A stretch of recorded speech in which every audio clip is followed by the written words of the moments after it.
할렐루야, 반갑습니다. 여전히 여러분 앞에 이렇게 서서 또 하나님의 말씀을 나눌 수 있다는 것이 감사합니다. 눈을 뜨면 우리가 감사해야 될 것 무엇인가요? 하나님, 오늘 또 눈 떠서 하나님을 바라보고 귀가 열려 있어서 하나님의 음성을 들을 수 있고 입이 있어서 하나님의 말씀을 나눌 수 있어서 고맙습니다. 이거겠죠? 자, 오늘 그런 의미에서 아모스 2장 가도록 하겠습니다. 지난 1장을 서론과 겸하여서 보셨죠? 1장에서는 이 아모스의 이 활동의 배경, 또 아모스를 통해서 이방 나라들에 대한 심판을 예언하시는 말씀을 들었어요. 자, 이제 2장에 오면은 1장에 이어서 유다와 이스라엘에게 내리실 심판에 대해서 예언하고 계십니다. 자, 이방 나라를 먼저 심판하시죠. 로마서에 가시면 로마서 1장, 2장, 3장 이렇게 가면 뭔가요? 1장은 이방인의 죄입니다. 2장은 누구의 죄인가요? 유대인의 죄죠. 자, 한번 가볼까요? 우리 성도님들도 그러고요. 유튜브 보시는 분들도 직접 성경을 찾아서 읽어 드려야지 또 믿으시는 경향이 없잖아. 있어요. 그래서 로마서 1장 가시면 1장에서 이방인이 죄를 지었다 그러거든요. 그 이방인이 죄 지었는데 그러면 유대인들은 죄가 있느냐 없느냐 뭐 이런 논리가 되는데, 자, 1장에서 우리가 이방인의 죄를 보면은 왜 이방인이 죄냐 이런 거예요. 1장 28절 보시면 이렇게 되어 있어요. 또한 그들이 마음에 하나님 두기를 싫어하매 하나님이 그들을 그 상실한 마음대로 내버려 두사 이렇게 나오죠. 하나님 두기를 싫어했다라고 하는 거예요. 이게 이방인의 죄입니다. 그러면 유대인의 죄는 뭐냐? 유대인의 죄는 로마서 2장에 가시면 이렇게 돼 있어요. 유대인의 죄는 뭐냐면 자, 다 읽어드릴 수는 없으니까 29절을 봅니다. 오직 이면적 유대인이 아니며 할례는 마음에 할지니 영에 있고 율법 조문에 있지 아니한 것이라 이렇게 말을 합니다. 그래서 유대인의 죄는 하나님의 율법을 알고도 행하지 않는 것이 유대인의 죄입니다. 세번 3장에 가시면 전 인류의 죄에 대해서 말을 하거든요. 로마서 3장 가시면 그래서 모두가 죄인이다. 이방인도 죄인이고 유대인도 죄이다 라고 말을 하는데 10절에 가면 3장 10절에 가면 기록된 바 의인은 없나니 하나도 없으며 이렇게 말해요. 그러면서 23절에 모든 사람이 죄를 범하였음에 하나님의 영광에 이르지 못하더니 그러므로 예수님이 오셔야 됐다라는 그 결론을 도달을 하는 거죠. 자, 이와 같이 아모스 1장, 2장이 그런 맥락에서 살펴보자라는 거죠. 1장에서 그리고 2장 3절까지는 이방인의 죄에 대해서 얘기합니다. 대표주자로 6 나라를 불렀죠. 아람과 블레셋, 두로, 에돔, 암몬, 모압 이런 나라들을 호출을 했지만 사실은 여기에 포함되지 않는 아수르 또 다른 나라들도 다 포함이 되겠죠. 아수르, 바벨론, 애국 다 나라가 포함이 되겠죠. 이방 나라, 이방인들이 하나님을 모르는, 하나님을 알기를 거절하는 죄를 저지른 거예요. 그러면 2장에 오시면 하나님의 나라였던 유다 그리고 이스라엘도 하나님의 법 안에 있음에도 불구하고 그 법을 지키지 않는 죄를 저질렀다라는 것을 말씀을 하는 거죠. 자, 그래서 먼저 유다를 보시면 4절에 이렇게 되어 있습니다. 여호와께서 이같이 말씀하시되 유다의 서너 가지 죄로 말미암아 내가 그 보를 돌이키지 아니한 심판을 확정했다라는 말씀을 하는 거죠. 이는 그들이 여호와의 율법을 멸시하여 그 율례를 지키지 아니하고 그의 조상들이 따라가던 거짓 것에 미혹되었음이니라 이렇게 말해요. 그러니까 하나님의 여호와의 율법을 멸시했대요. 율법을 몰라서 그런 게 아니에요. 지식적으로는 율법을 알았어요. 하나님으로부터 율법을 전수받은 이들이 그 율법에 대해서 멸시했다는 거예요. 우리가 하나님을 믿지 아니한 것도 죄인데요. 하나님의 은혜를 알면서도 망령되이 행하는 것은 더 큰 죄거든요. 믿음이 없고 하나님을 모르면 몰라서 그랬다 이렇게 되잖아요. 그런데 알면서도 고의적으로 성령을 회방하고 하나님을 모독하는 것은 사심을 받지 못한다 그렇게 말씀을 하시거든요. 그러니까 알면서 행하지 않는 죄가 얼마나 큰 죄인가에 대해서 오늘 유다에 대해서 말씀을 하는 거예요. 로마서 2장 11절 12절에 가니까 이방인이 아닌 유다인들에게 이런 말씀을 해요. 율법 없이 범죄한 자는 율법 없이 망하고 율법이 있고 범죄한 자는 율법으로 망하리라. 그러니까 알면서도 범죄하면 그 아는 것으로 망한다는 거예요. 하나님의 말씀의 잣대로 그들을 정죄하실 것이니까. 또 로마서 3장 1절 2절에 가면 유대인의 나음이 무엇이며 할례 유익함이 무엇이냐 범사에 많으니 그 중에 첫째가 말씀을 맡았음이니라 그랬어요. 하나님의 말씀을 가진 것은 엄청난 축복이고 특권이에요. 그렇죠. 종교개혁이 일어나기 전에 로마의 황제와 또 로마의 지도자층에 있던 그런 종교 지도자들이 이 말씀에 대한 특권을 가지고 있었잖아요. 일반 평신도들에게는 성경을 배포하지 않았다라는 거죠. 일부분의 지도자들만 그 성경을 보고 그 말씀을 곡해하고 그 말씀을 마음대로 풀어서 일반 평신도들을 억압했던 거 아닙니까? 유대인의 정말 복이 뭐냐? 하나님의 말씀을 맡았다는 거예요. 자, 오늘 저와 여러분의 축복, 오늘날의 복은 뭐냐? 누구나 다 성경을 가지고 있고 그 성경을 읽을 수 있고 그 성경의 말씀을 들을 수 있고 또 연구할 수 있다는 거예요. 그럼에도 불구하고 집집마다 성경이 몇 권이나 있습니까? 교회마다 성경이 수백 권 넘게 있지 않습니까? 그럼에도 불구하고 그 말씀을 가까이 하지 않는다는 거죠. 유대인들이 그랬습니다. 그래서 잠언서 13장 13절에 가니까 말씀을 멸시하는 자는 패망을 이루고 계명을 두려워하는 자는 상을 얻느니라 그랬어요.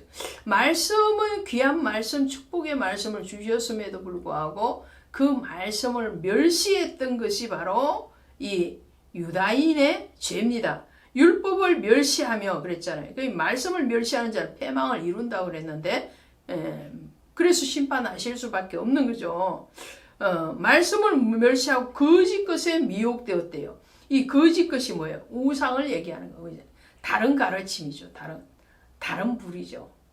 나답과 아비후가 다른 불을 들이다가 적사를 하잖아요. 제사를 드림에도 불구하고 거짓된 제사를 드리는 거예요. 하나님 앞에 정말 신실한 신령과 진정의 예배자가 되어야 되는데 다른 교훈을 가지고 와서 그 다른 교훈을 쫓아서 다른 우상을 만들어내고 그 우상에게 경배할 때 하나님은 이 예루살렘 또 유다를 심판하실 수밖에 없더라라는 것을 말씀을 하죠. 그 다음에 이스라엘에 대한 심판입니다. 왜 그러냐면 아모스 때는 당연히 BC 670년 이후니까요. 나라가 분열이 됐죠. 당연히. 분열이 된 상태니까 남유다에 대해서도 말씀하시고 북이스라엘에 대해서도 말씀을 하는데, 북이스라엘의 죄가 뭐냐면요, 북이스라엘은 질서가 없었어요. 성적인 질서도 없고요, 또 위아래 이런 권위에 대한 질서도 없고요, 또 가진 자와 못 가진 자 간의 우애와 질서도 없었다라는 거죠. 그래서 6절부터 보면, 은을 받고 의인을 팔며 신 한 클레를 받고 가난한 자를 팔며 또 아버지와 아들이 한 젊은 여인에게 다녀서, 이런 말이에요. 이게 성적으로 타락했다라는 거죠. 또 뿐만 아니라 물질을 위한 것이라면, 돈 되는 것이라면, 요즘 말로 하면 돈 되는 것이라면, 돈 벌기 위해서라면 무슨 짓을 해도 된다라는 생각을 가지고 있어요. 황금 만능주의자죠. 오늘날에만 만몬주의가 있는 게 아니고 이 당시에도 그랬다는 거예요. 돈을 위해서는 어떠한 양심의 가책도 받지 아니하고 그것을 행했기 때문에 이 북이스라엘을 심판하는데, 더 심각한 문제는 뭐냐면 12절이에요. 더 심각한. 그보다 더 심각한 것은 12절이에요. 그러나 너희가 나실 사람으로 포도주를 마시게 하며 또 선지자에게 명령하여 예언하지 말라 하였느니라.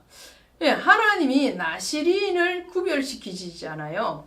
이 평생 나실인도 있고 기간 나실인도 있는데, 자, 평생 나실인은 삼손이나 사무엘이나 세례 요한이나 이런 사람들이 평생 나실인이죠. 기간 나실인은 일정한 기간을 자기가 소원하고 지키는 것이 나실인인데, 나실인이 지켜야 되는 규칙 중에서 중요한 규칙이 뭔가요? 포도주나 독주를 마시지 않는 거예요. 포도주나 독주를 마시지 않는다는 것은 세상의 즐거움, 세상의 쾌락으로부터 자기를 구별하라, 이런 말이죠. 그런데 오늘 이 이스라엘은요, 이 나실인에게 술을 마시라 그래. 포도주를 마시라. 그러니까 경계가 없는 거예요. 거룩이 없고 경건이 없는 거예요. 하나님에 대한 경외함이 없는 거죠. 말씀을 멸시했으니까 그 말씀이 규례하는 나실인의 규례를 당연히 무시하는 것은 어찌 보면 당연한 것인 줄 수도 있겠죠. 또 이들의 잘못은 선지자에게 입을 봉한 거예요. 너희는 거짓을 얘기하라는 거죠. 참 선지자로서의 사명을 가로막은 겁니다. 에레미야서 20장 9절에 가면 이 참 선지자의 길을 가로막고 핍박을 하는 그 핍박을 받을 때 에레미야가 일순간적으로 이렇게 고백을 하죠. 내가 다시는 여호와를 선포하지 아니하며 그 이름으로 말하지 아니하리라 하면 나의 중심이 불붙는 것 같아서 골수에 사무치니 답답하여 견딜 수 없느니라 그랬어요. 이사야도 하나님의 말씀을 선포할 때에 여러 가지 회유와 협박을 당하고, 에레미야도 마찬가지였죠. 에레미야나 이사야만 그랬던 게 아니고 다니엘도 마찬가지고 에스겔도 마찬가지예요. 모든 선지자는 구약의 선지자뿐만 아니라 신약의 사도들도 말씀을 전할 때에 그 말씀을 전하지 말라는 압박을 받습니다.